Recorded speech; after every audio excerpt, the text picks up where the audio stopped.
Les he dejado claro las semanas pasadas que el embarazo, para cuestiones de estudio y de lógica y todo, se divide en dos mitades, ¿no? Trimestres, saben, el primer trimestre, segundo trimestre, tercer trimestre, eso nada que ver con las clasificaciones de la mayoría de las enfermedades. Se clasifica en la primera mitad, debería ser hasta la 20, pero la OMS ha agregado dos más, sería hasta las 22, ¿no? Y la segunda mitad tendría que ser de 20 a 40, pero en algunos casos se lo toma desde la semana 22. Y es porque el fetito va a ser más, con más chance de vivir, ¿no? Entonces, a diferencia de las hemorragias de la primera mitad, en donde el embrión, el fetito era chiquito, como que no tenía tanta repercusión el que se pierda, obviamente psicológica y demás, pero en este caso, en las hemorragias de la segunda, no solamente nos tenemos que fijar en la paciente o si se va a complicar con un shock, sino que aquí ya hay un bebé que tendríamos que supuestamente salvar, especialmente si está más cerca del término, ¿no? Pero ya digamos que tenga 32, 30 semanas. En esos casos tenemos que hacer todo para monitorizar tanto al bebé como a la mamá, ¿no? Pues igual como su nombre dice, hemorragias es la presencia de sangrado.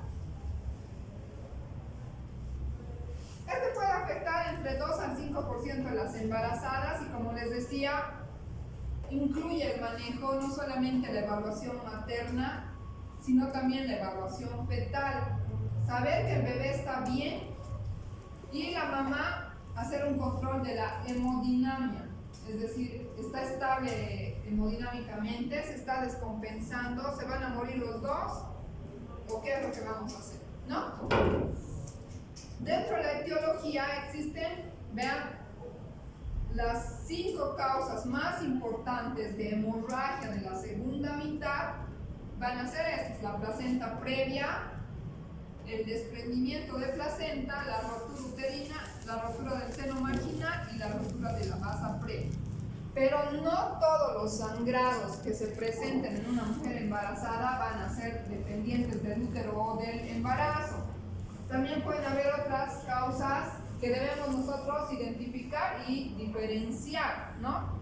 Una cervicitis, es decir, que el cuello esté con una leucorrea y esté ahí ulcerado, todo rojo, puede empezar a sangrar, pero el embarazo está todo bien, adentro el bebé está feliz, ¿no? También puede haber pérdida del tapón mucoso, o sea que ya esté saliendo como un mojito con sangre y la paciente se asusta, pero ya está de más de 22 semanas. Un cólico. Está embarazada, pero hay una como carnecita o colgando ahí en el cuello, que en algún momento va a sangrar. O por ahí tiene un tumor la paciente, o sea, no que porque está embarazada no va a tener cáncer de cuello, ¿no? O vaginales, que ha tenido relaciones, porque las embarazadas también pueden tener relaciones si es que desean o no les causa molestia.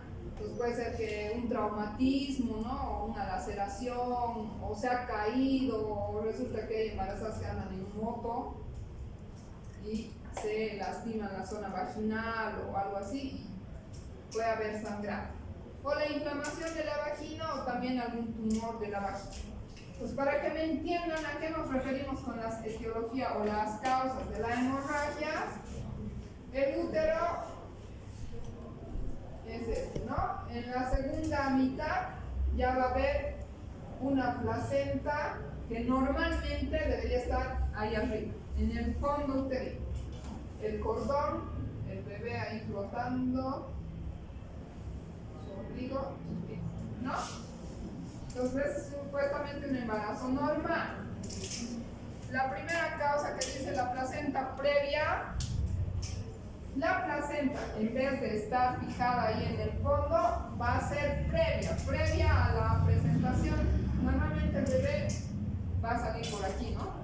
Pero si la placenta se localiza aquí, vamos a ver en las diapositivas que hay diferentes clasificaciones de placenta previa, ¿no? Pero en vez de estar aquí, la placenta está acá. Esa es una placenta previa. Y puede empezar, como está cerca del cuello, hay contracciones y esto puede empezar a sangrar, ¿no ven? Desprendimiento. Normalmente la placenta se desprende después de que ha salido el bebé, ¿o no? Sí. Eso es en el alumbramiento, ¿no? Pero en algunos casos, que igual vamos a ver las causas en las diapositivas, se puede empezar a desprender la placenta de su sitio normal de inserción y se forma un coágulo entre la placenta y el útero. Entonces ahí se va a desprender, ¿no? Se separa la placenta. Entonces en esos casos no va a haber una hemorragia masiva porque está al fondo y lejitos, pero puede ser que el líquido ya se esté tiñendo de rojo y hay escaso sangrado. Este sangrado especialmente va a ir migrando hacia las fibras del músculo y se va a complicar y vamos a ver igual en las diapositivas de más adelante. La rotura uterina. Las pacientes especialmente con cirugías o cesáreas previas, les he dicho ya la vez pasada que el segmento es la zona que se adelgaza, ¿no? A medida que el útero se alarga, esta zona se va a adelgazar y la cicatriz de la paciente que ya tenía una cesárea previa, si el bebé es grande, la paciente no se ha embarazado antes de 1 año y demás, esto se puede romper, ¿no? Fácilmente, porque se ha vuelto tan delgadito que puede llegar a 1 milímetro o estar cubierto solo por el peritoneo. Entonces empieza a tener contracciones, el bebé es grande y se rompe. En esos casos, esto va a pasar cuando la paciente esté en trabajo de parto, porque va a estar, ¿no? Ahí con las contracciones. Igual puede haber sangrado. Rotura del seno marginal. La placenta puede haber llegado hasta por acá o tener como un lóbulo, un anexo chiquito, o hacer que anormalmente los vasos del cordón o el cordón, en vez de estar localizado al medio, se implante aquí abajito y esas sus colaterales lleguen hasta la membrana que está aquí cerca del cuello. Entonces ahí, si nosotros empezamos a dilatar a la paciente, se rompe la membrana o lo rompemos sin darnos cuenta que había ese vaso que llegaba hasta ahí abajo, rompemos y esa es, la rotura de la basa previa, ¿no? O del seno marginal es igual que esté la placenta o la implantación del cordón anormalmente implantada, haciendo que sea más cerca del cervix, su sitio de inserción y su ruptura, ¿no? Entonces esas van a ser las causas de hemorragias de la segunda mitad, que vamos a ir desarrollando cada una. Entonces, solo para que recuerden, son estas las 5 causas y las más comunes: la placenta previa, el DPPNI y la ruptura uterina. Esas otras, una en 1000 se presentan y son también graves, ¿no? De que se presenten.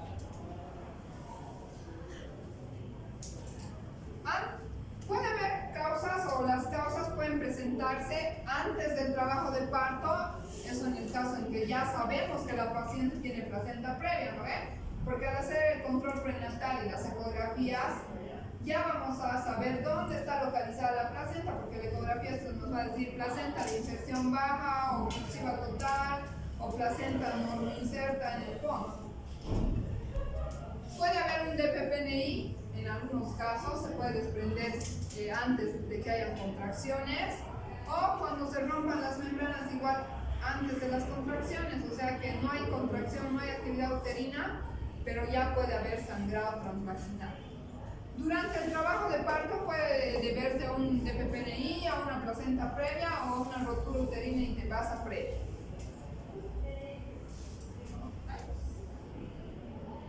Entonces, es importante que ante la presencia de estas hemorragias de la segunda mitad, evaluemos a la paciente, ¿no? Vamos a evaluar el estado general. ¿Cómo está la paciente? ¿Estará estable, hipotensa? ¿Será que ya se está descompensando?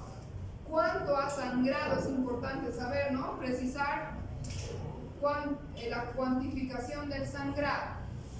Los signos y síntomas maternos, la presión arterial, la frecuencia cardíaca, ver si la paciente está descompensándose.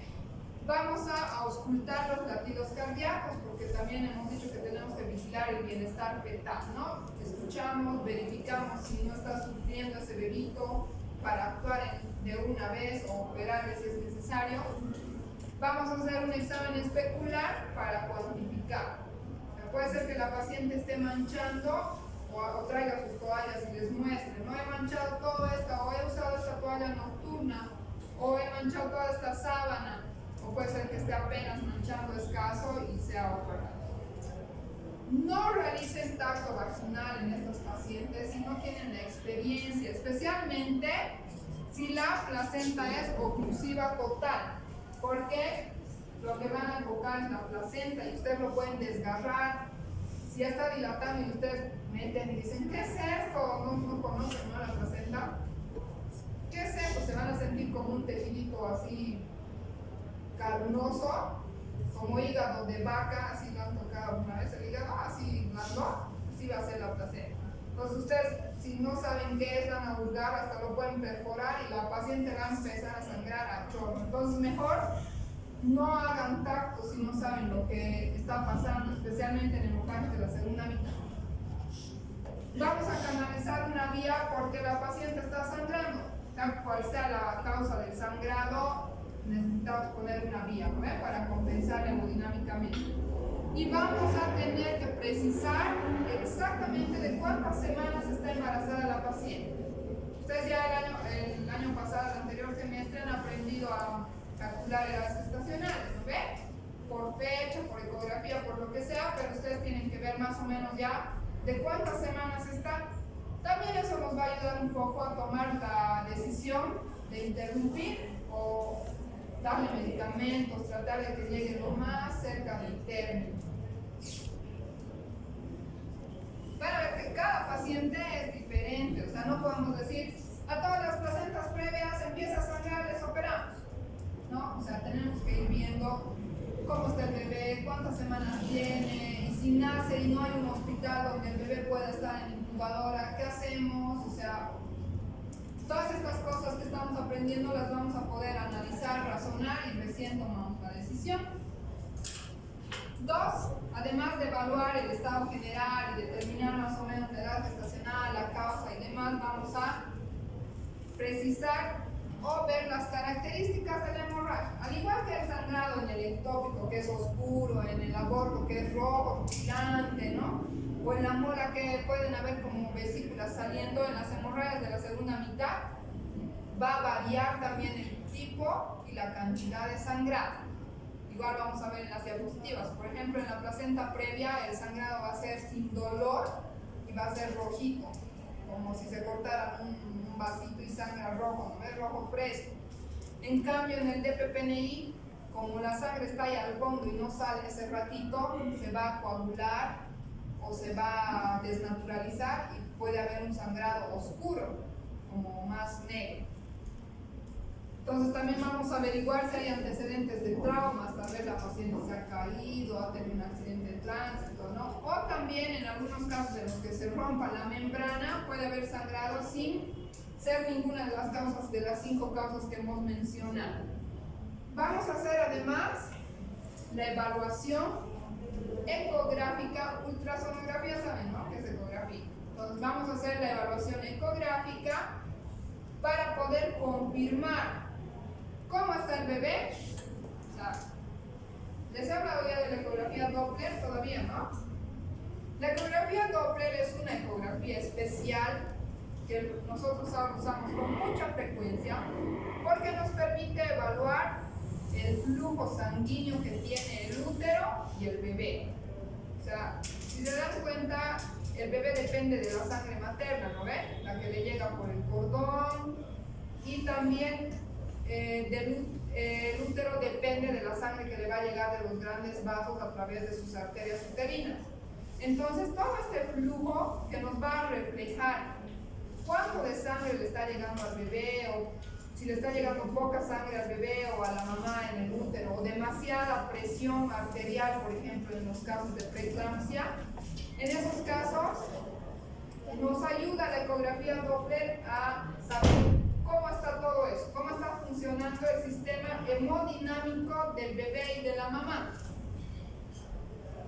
Y eso no había antes, no había esos ecógrafos con Doppler que nos permitían saber exactamente este bebé está sufriendo y tiene hipoxia, su cerebro está llegando de poca sangre, mejor opérele. Pues para eso nos ayuda la ecografía Doppler. Nos va a permitir también la ecografía localizar la placenta, dónde está la placenta y el cordón umbilical. Les he dicho que si el cordón está más cerca del orificio puede haber masa previa, ¿no? O tener otra complicación. Entonces nos va a determinar o era una placenta previa y no sabíamos, nos confirma el diagnóstico. Podemos hacer la estimación del peso fetal, ¿no? Si ya es un bebé de 3 kilos, no va a ser lo mismo que sea un bebé de 1 kilo. Entonces en esos casos para definir la conducta. Y vamos a también ver cómo está anatómicamente el bebé y qué edad gestacional tiene. Vamos a más o menos cuantificar o ver.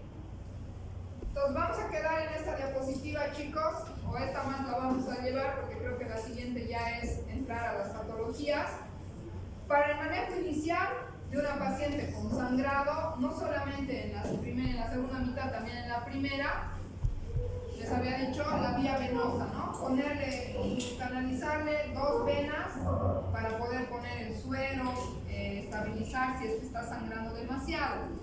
Vamos a hospitalizar a la paciente y la vamos a clasificar de acuerdo a su riesgo, leve, moderado o grave. ¿Será que está sangrando mucho? Entonces es un riesgo grave, ¿no? Evolución de los signos vitales, la presión, la frecuencia, la cuantificación de la hemorragia. ¿Será que es escasa o será que es mucha y hay que operarla de una vez?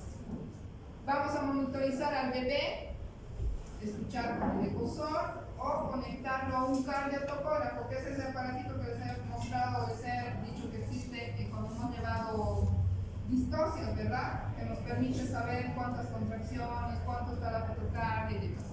Vamos a hacer laboratorios de emergencia, igual que en una paciente de riesgo, hemograma, ver cuánto de hemoglobina tiene, tal vez ya está con 5 de hemoglobina porque ha sangrado mucho, los tiempos de coagulación, el fibrinógeno, todo en cuanto a la coagulación, ¿no? Entonces ahí está el manejo inicial. La próxima semana, chicos, les espero a las 5:10 para el examen. Estudien.